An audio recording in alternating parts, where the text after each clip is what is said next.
Hello student, মাধ্যমিক 2027 যারা পরীক্ষা দেবে, যে সমস্ত ছাত্রছাত্রী পরীক্ষা দেবে, তোমাদের হাতে সময় কিন্তু বেশ বড্ড কম। অনেকটা সময় অলরেডি অতিবাহিত হয়ে গেছে। পড়াশোনা কিন্তু খুব একদম জমিয়ে শুরু করে দাও। আর চলো আজকে আমরা অঙ্কের আর একটা সেট করি, দ্বিতীয় পর্যায়ক্রমিক মূল্যায়নের। হলো, অঙ্কের অলরেডি সেট কিছু আপলোড হয়েছে, দেখে নিও যদি প্রয়োজন হয়। তো আজকে আমরা 3 নম্বর সেট নিয়ে কিন্তু কথা বলবো। ওকে, 3 নম্বর বালিচক। তো চলো একদম শুরুই করে দিই। প্রথম যে প্রশ্নটা তুমি দেখতে পাচ্ছ, যে কোনো যৌথ ব্যবসায় 3 বন্ধুর মূলধন যথাক্রমে এত এত এবং এত টাকা দেওয়া আছে। ওকে, একই সময় পরে তাদের লভ্যাংশের অনুপাত কি হবে? আচ্ছা বলো তো, লভ্যাংশের অনুপাত কি হয়? তুমি কি জেনেছো বলো, মনে করো। না স্যার, লভ্যাংশ তো মূলধনের অনুপাতটাই অ্যাকচুয়াল, নাকি গো? তাহলে মূলধন ছিল 200, 150, 250 হয়ে গেল। চলো একটা করে শূন্যকে আউট করে দাও দল থেকে। বেঁচে থাকে যেগুলো, সবাই তো 5 দ্বারা লঘিষ্ঠ হবে। 5 4 20, 5 3 15, আর 5 5 25, 4:3:5 জানোই তুমি, নাকি? আমি দেখতে পাচ্ছি এইটা অপশান বি। অপশান বি দেখো মিলে গেছে একদম। তাহলে এটা অপশান বি গেলাম। 2-এর দাগ, চলো। দারুণ প্রশ্ন, দারুণ দারুণ। দ্বিঘাত সমীকরণ থেকে একটা সমীকরণ দেওয়া আছে দ্বিঘাত, বীজদ্বয় আলফা এবং বিটা হলে একে উদ্ধার করতে হবে তোমাকে। চলো দেখাই যাক। অনেকে এই প্রশ্নগুলো দেখে ঘাবড়ে যায়, আমি বলবো ঘাবড়ানোর তো কিছুই নেই। দেওয়া আছে x² - 2x + 4 = 0। ওকে, তোমার ডেস্টিনেশন কি বলো? ডেস্টিনেশন ছিল α⁶ প্লাস β⁶। এটা তোমাকে উদ্ধার করতে হবে একদম। বীজদ্বয় যদি আলফা এবং বিটা হয়, তুমি শিখেছো স্যার আলফা প্লাস বিটা হয় -b/a। ওকে, চলো বি বলতে মনে আছে তো, এক্সের সহগ মাইনাস এক্সের সহগ খুঁজে দেখো, আবার -2। একবারে করে দাও যদি তোমার অসুবিধা না হয়। এ বলতে x² সহগ 1 ছিল, স্যার রেজাল্ট হচ্ছে 2, মাইনাস মাইনাস প্লাস হয়ে যায় তো। চলো আলফা ইন্টু বিটা বের করো। c/a লিখবো, আর c/a। আচ্ছা, সি বলতে আমরা এখানে 4 দেখছি, বাই এ বলতে তো 1 ছিলই, অর্থাৎ ওভারঅল রেজাল্ট 4। ঠিক আছে, ওকে। আচ্ছা, তোমার উদ্দেশ্য তো এটা, দেখো দেখি আমরা এটাকে এরম লিখতে পারি কিনা, এটাকে এরকম লিখতে পারি কিনা। সূচক 3 দুগুণে 6 হয়, তুমি জানো নাকি? আচ্ছা, এটাকেও তাই, কিউব তার হোল স্কোয়ার। ওকে, একদম একদম। চলো আচ্ছা বাবু, এটাকে যদি আমরা এ ভাবি, এটাকে যদি বি ভাবি, দেখো তো a² + b² ফর্মুলা লেগেই বসে আছে। মনে করো ছিল স্যার a প্লাস বি তার হোল স্কোয়ার, একদম দিয়ে দাও -2ab। এবার মনে মনে একটু কীরকম অন্যরকম লাগছে, স্যার এই বেটাদের পাবো কোথা থেকে? আলফার কিউব প্লাস বিটার কিউব। চলো বের করে নাও, এটা আর এমন কি কাজ। Just a minute. আলফার কিউব প্লাস বিটার কিউব হলো, এ তো এমনিই বের হয়ে যাবে। এর কিউব প্লাস বির কিউব, নাকি এর কিউব প্লাস বির কিউব। মান নির্ণয়টা মনে করতে পারছো তো? ছিল a প্লাস বি তার হোল কিউব, একদম -3ab into a plus B ছিল, একদম তোমার মনে আছে আমি জানি। আলফা প্লাস বিটা এই মাত্র তুমি বের করলে, এই যে আলফা প্লাস বিটা কত গো? 2, কিউব লাগাও মাইনাস 3 ইন্টু আলফা বিটা, তাহলে 3 ইন্টু আলফা বিটা তোমার কত হচ্ছে 4, এটা কিছু নয়। হ্যাঁ, আবার আলফা প্লাস বিটা এইমাত্র লিখে এলে তুমি 2, তাহলে রেজাল্ট বলছে 2 কিউব কত গো 8, তাহলে 3 4 12 2 24, রেজাল্ট বলছে -16 হয়ে গেল। সঙ্গে আর একজনকে বের করাও। তুমি এই জায়গাটাকে পেয়ে গেছো, আলফার কিউব প্লাস বিটার কিউব তুমি অলরেডি উদ্ধার করে ফেলেছো। ওকে, কোনো অসুবিধা নেই। সঙ্গে দেখো এটাকে উদ্ধার করতে হচ্ছে, আলফার কিউব ইন্টু বিটার কিউব। চলো, আলফার কিউব ইন্টু বিটার কিউব এটা উদ্ধার করো। তাহলে এটাকে তুমি সূচকের নিয়মে লিখলে স্যার এটার হোল কিউব হবে। আলফা ইন্টু বিটা তুমি বের করে এসছো, আলফা ইন্টু বিটা 4 হয়, লিখে দাও। 4 হয়, লিখে দাও, লিখে দাও। তার কিউব 64 রেজাল্ট জানি আমরা। তাহলে কি পেলাম এই মাত্র, আলফার cube plus bitter cube result হচ্ছে -16, আর আলফার কিউব ইন্টু বিটার কিউব হচ্ছে গিয়ে 64। চলো এখানে বসাও, এখানে বসাও। আলফার cube plus bitter cube result বলছে তোমার -16, তোমাকে এক্ষুনি দেখালাম, তার হোল স্কোয়ার। আর এই বেটাদের রেজাল্ট আমরা পেলাম এইমাত্র 64। ঠিক আছে, মাইনাস স্কোয়ার প্লাস হয়, 16 স্কোয়ার কত মনে করো, 16 স্কোয়ার, 16 16 মনে করো 256 হয় কিনা। হ্যাঁ, আর এটা কত হলো গো, 4 2 8 6 2 12, 128। তাহলে তুমি বিয়োগ করে দেখো 256 থেকে 128, বিয়োগ করে দেখো 188 পাবে। ঠিক আছে, ওকে। তো 128 তুমি যদি পেয়ে থাকো, তোমার ওই আনসারটা কোথায় আছে, এই যে দেখো অপশান ডিতে তুমি পেয়ে যাচ্ছ। এটা হচ্ছে তোমার অপশান ডি। আশা করছি পরিষ্কার বোঝাতে পারছি কিছুটা, অসুবিধা হলে বলো। চলে এসো নাম্বার 3। আচ্ছা, 3-এরটা এখানেই করে দিই। হ্যাঁ, জায়গা আছে, করেই দিই এখানে। 3 তোমাকে কি দেখাচ্ছে, 3 তোমাকে কি দেখাচ্ছে দেখো, যে এক্স সমানুপাতি ওয়াই। ওকে, এক্স সমানুপাতি জেড হলে এটা বের করতে হবে।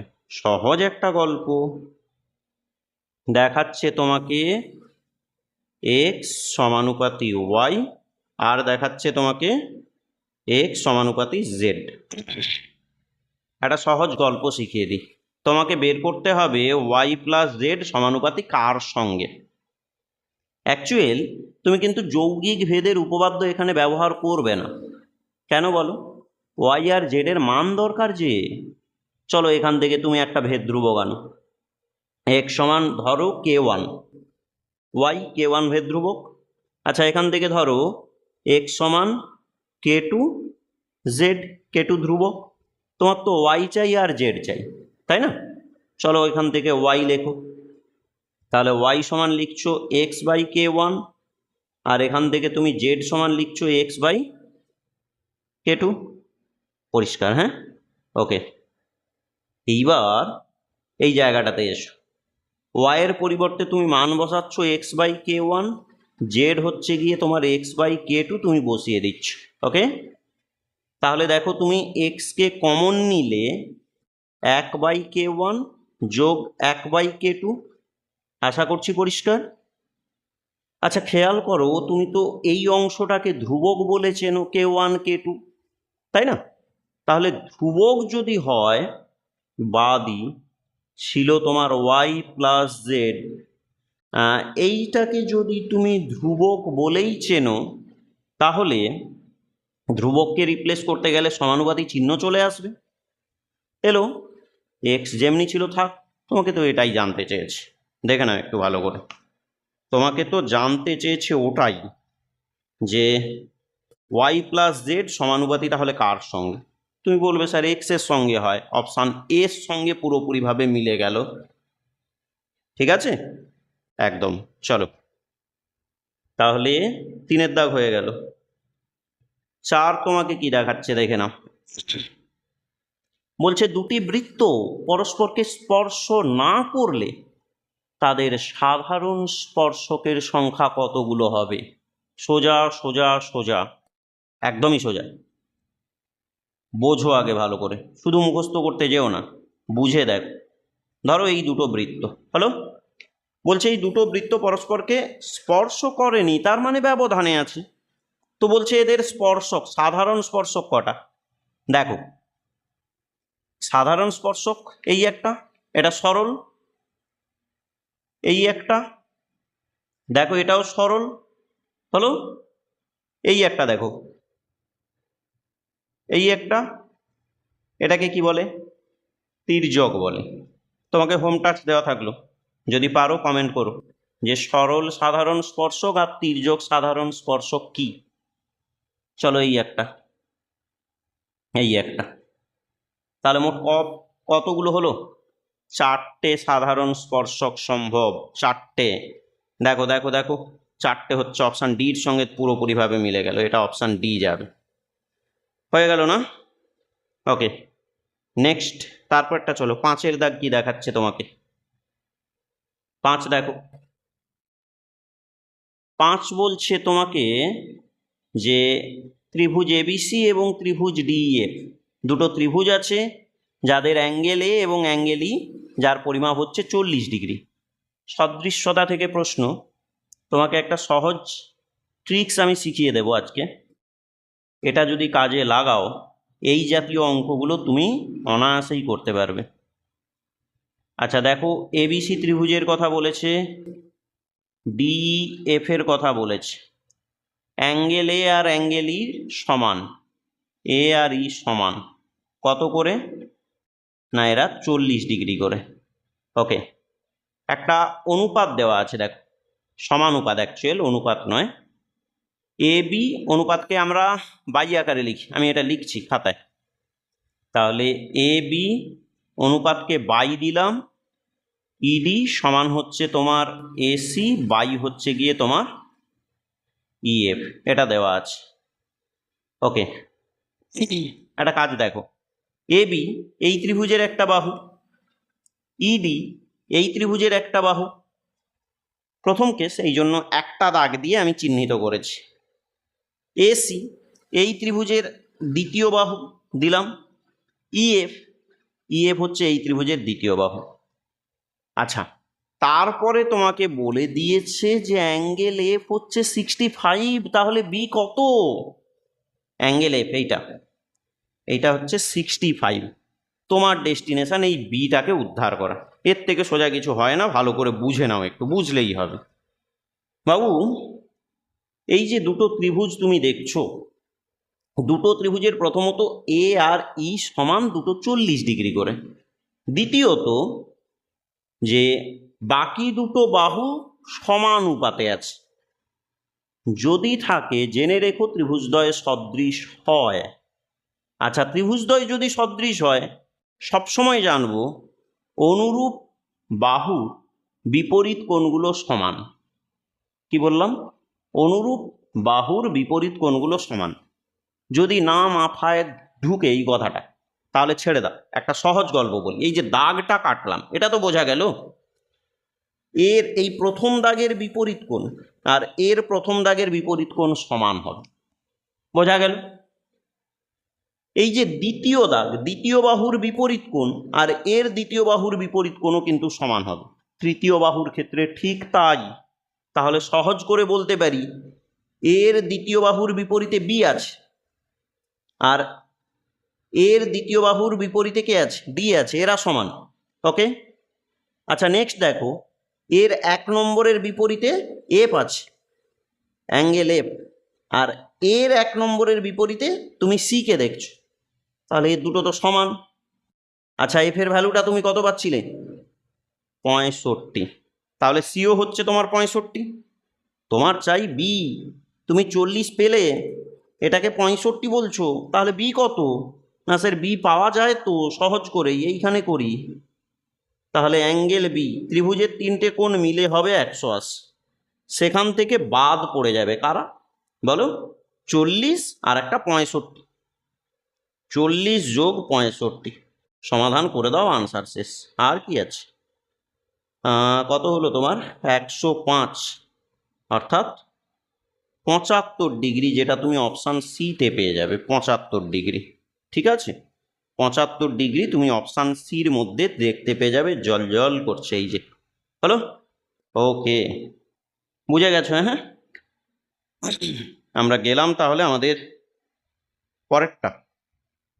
দেখা যাক আমাদের পরেরটা কি বলছে। 1 মিনিট, পেজটা রেডি করতে দাও।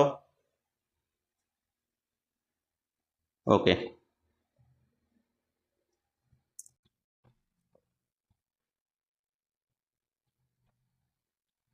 ওকে, তো আমরা 7-এর দাগ যাব। 7 নয় তো 6 হবে আমাদের। ওকে, 6-এর দাগ দেখছি আমরা। কি দেখাচ্ছে দেখো, দুটো নিরেট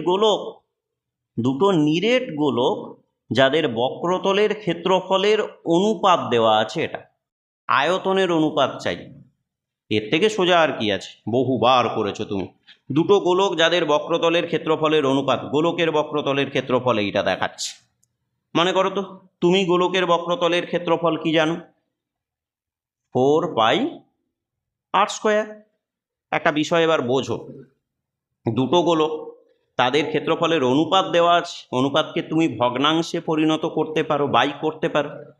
সো বাই করেছে, দেখতেই পাচ্ছ এটা বেশি, তাই জন্য বড় আর ধরলাম এর ব্যাসার্ধ, আর এর ব্যাসার্ধ যদি ছোট আর ধরি তাহলে 4πr²।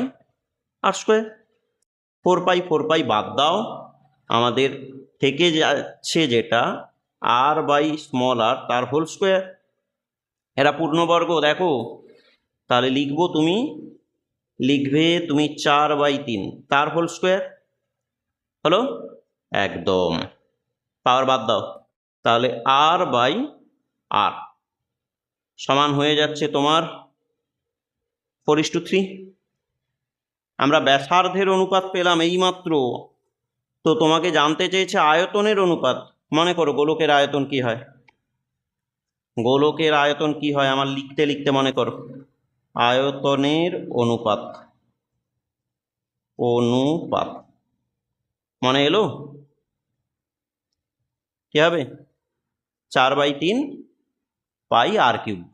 r³ আর বলতে তোমার 4 ছিল, আর এদিকে 3/3। হলো? তাহলে এই অংশ মিলে গেছে, কেটে গেল। 4/3 64 হয়, 3/3 27 হয়। তাহলে 64:27। এটা তুমি অপশান এর মধ্যে দেখতে পেয়ে যাবে। ঠিক আছে, এটা তুমি অপশান এর মধ্যে দেখতে পেয়ে যাবে। কোথায় বলো তো? এই যে অপশান এর মধ্যে দেখতে পেয়ে যাবে। পরেরটা দেখো, পরেরটা বলছে যে একটি শঙ্কুর ব্যাসার্ধের দৈর্ঘ্য দ্বিগুণ এবং উচ্চতা অর্ধেক হলে শঙ্কুটির আয়তন পূর্বের আয়তনের কত? সহজ কাজ। আর একটা, চলে যাও তোমরা 7-এর দাগে। একটা শঙ্কুর ব্যাসার্ধ দ্বিগুণ, উচ্চতা অর্ধেক। আরে বাবু, দ্বিগুণ বা অর্ধেক যাই করো না কেন, তোমাকে তো প্রাথমিকটা জানতে হয়। তাহলে ধরো যে শঙ্কুর ব্যাসার্ধ আর একক, লেখো আগে, আর উচ্চতা h একক, এটাও লেখো আগে। প্রসঙ্গ কিন্তু আয়তনের চলেই এসছিল, তাহলে এমতো অবস্থায় আয়তন লেখো। শঙ্কুর আয়তন লিখছো, মনে আছে তো? মনে আছে? মনে আছে, আমি ধরলাম, তুমি জানোই। যাই হোক, তো এবার শঙ্কুর ব্যাসার্ধের দৈর্ঘ্য দ্বিগুণ আর উচ্চতাকে অর্ধেক করতে বলছিল। ব্যাসার্ধ কিন্তু দ্বিগুণ করব, আর উচ্চতা কিন্তু অর্ধেক করব। চলো একবারে আমরা নতুন আয়তন লিখি। নতুন আয়তন একবারেই আমরা লিখি। প্রশ্ন বলছিল ব্যাসার্ধকে দ্বিগুণ করতে।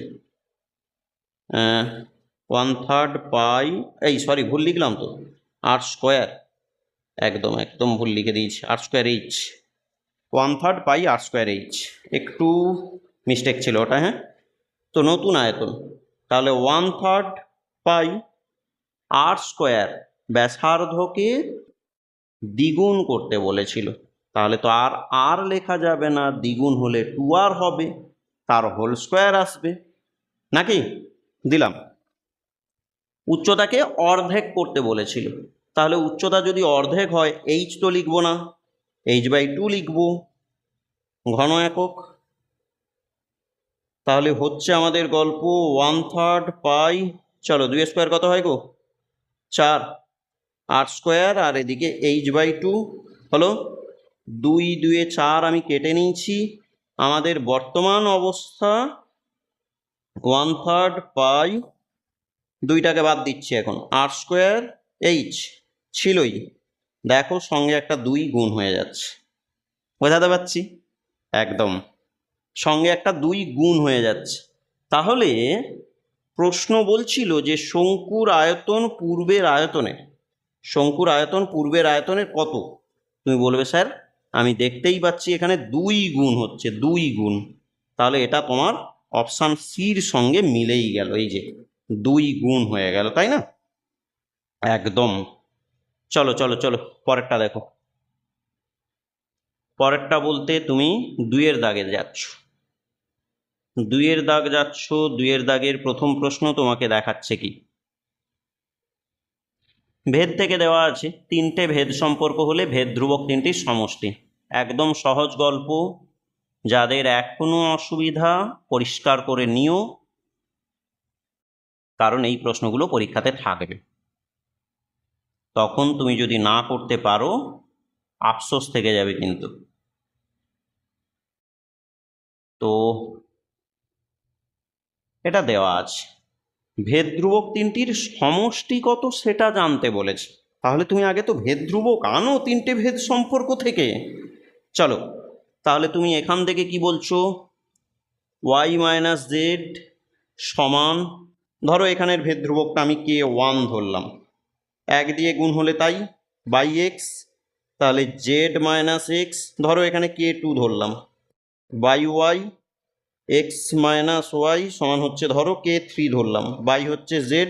অবশ্যই ব্র্যাকেটে লেখো যে k1 k2 এবং k3 ভেদ ধ্রুবক, k1 k2 k3 ভেদ ধ্রুবক, অবশ্যই লিখবে এই কথাটা, ভেদ ধ্রুবক বলে লিখবে। তো তোমার চাই ভেদ ধ্রুবক 3টের সমষ্টি কত, স্পষ্ট করে ভেদ ধ্রুবক 3টাকে বের করো তো। k1 তুমি কি লিখছো, k1 পেতে গেলে এক্সটাকে গুণ করছো এদিকে, তাহলে xy - xz। একইভাবে k2 বের করো, তাহলে হচ্ছে yz - xy, and finally k3 বের করো, তাহলে xz - yz। পরিষ্কার? হ্যাঁ, এবার ভেদ ধ্রুবক 3টের সমষ্টি চাই, যোগ করলেই হলো, তাহলে k1 plus k2 plus k3 হয়ে গেল তোমার k1 এর ভ্যালু, দেখে দেখেই শুধু বসিয়ে দাও, plus yz - xy plus xz - yz, দেখে নিও সব কেটে যাবে, plus xy minus xy minus xz, দেখো প্লাস xz, সবাই কাটলো, ওভারঅল রেজাল্ট কত, গোল্লা। গোল্লা হলো। হ্যাঁ, নেক্সট চলে এসো, পরের প্রশ্ন কি দেখাচ্ছে গো, দুটি সদৃশ ত্রিভুজের পরিসীমা যথাক্রমে 20 সেন্টিমিটার এবং 16 সেন্টিমিটার, সদৃশ ত্রিভুজ, তাদের পরিসীমা দেওয়া আছে। তো প্রথম ত্রিভুজের একটা বাহু যদি 9 হয়, দ্বিতীয় ত্রিভুজের অনুরূপ বাহু কত? একদম সহজ একটা গল্প, জেনে রেখো ত্রিভুজ দুটো যদি সদৃশ হয় তাহলে তাদের পরিসীমার অনুপাত অনুরূপ বাহুর অনুপাতের সঙ্গে সমান হয়। কি বললাম? পরিসীমার অনুপাত অনুরূপ বাহুর অনুপাতের সঙ্গে সমান হয়। তো প্রথম ত্রিভুজের অনুরূপ বাহু 9 দেওয়া ছিল, দ্বিতীয় ত্রিভুজের অনুরূপ বাহু জানি না, আমরা x ধরলাম, এটা সমান হবে, অনুরূপ বাহুর অনুপাতটা সমান হবে কার সঙ্গে? বললাম তো এক্ষুনি, পরিসীমার সঙ্গে, পরিসীমার অনুপাতের সঙ্গে। তাহলে পরিসীমার যদি আমরা অনুপাত বের করি, প্রথম ত্রিভুজের পরিসীমা 20 আর দ্বিতীয়টার জন্য 16, বুঝাতে কি পারলাম? কি বললাম বলো? দুটো ত্রিভুজ যদি সদৃশ হয় তাদের পরিসীমার অনুপাত অনুপাত অনুপাত বাই করেছে তাই পরিসীমার অনুপাত অনুরূপ বাহুর অনুপাতের সঙ্গে সমান হয়। হলো? আচ্ছা, ক্ষেত্রফল নিয়ে আমি পরে কথা বলবো, ভিডিও লেন্থি হয়ে যাচ্ছে। তাহলে ক্রস গুণ করলে 20x, এদিকে হচ্ছে 9 × 16, তাহলে x এর ভ্যালু হচ্ছে 9 × 16/20, 4 কেটে দাও, 4 4 16, 4 5 20, তাহলে রেজাল্ট বলছে 36/5। চাইলে পয়েন্টে করো, চাইলে মিশ্র করো, তোমার খুশি। তাহলে তুমি যদি করো 5 7 35, 5 7 35 নিয়েছো, থাকে কত এখানে আর 1, তাহলে দশমিক দিলে 0, 5 2 10, 7.2 সেন্টিমিটার। হলো? অতএব দিয়ে তুমি আনসার লিখছো। নাম্বার 3, 3-এর দাগ কি বলেছে? একটা গোলকের ব্যাসার্ধের দৈর্ঘ্য 50% বৃদ্ধি করলে বক্রতলের ক্ষেত্রফল শতকরা কতটা বৃদ্ধি পাবে? আচ্ছা, এটা তো প্রথম সেটে মনে হয় রিপিট হয়ে গেছে, আর প্রথম সেটে আমি তো করিয়েও রেখেছি মনে হয়। একদম, এই যে দেখো, একটি গোলকের ব্যাসার্ধের দৈর্ঘ্য 50% বৃদ্ধি করলে বক্রতলের ক্ষেত্রফল কতটা বৃদ্ধি পায়। প্রথম সেটে রিপিট হয়ে গেছে, ওখানে গিয়ে একটুখানি দেখে নিও, তোমার রেডিও হয়ে আছে। আমি দেখাচ্ছি,